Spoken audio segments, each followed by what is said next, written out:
మహబూబాబాద్ జిల్లా విద్యాధికారి కురవి మండల కేంద్రంలోని జెడ్పీహెచ్ఎస్ హైస్కూల్ విజిట్ చేయడానికి వచ్చిన సందర్భంగా ఎస్ఎఫ్ఐ ఆధ్వర్యంలో డీఈఓ రవీందర్ రెడ్డికి వినతి పత్రం అందజేశారు.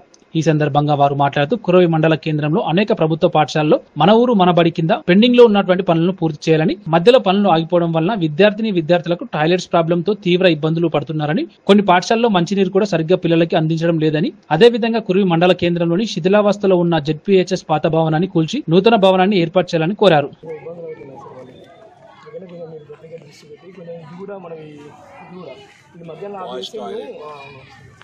బాయ్స్ అంటే ఏమో అడ్జస్ట్ అవుతుంది కానీ అది కూడా ఇబ్బంది అవుతుంది సార్. అది కూడా కంపల్సరీ కావాల్సిందే.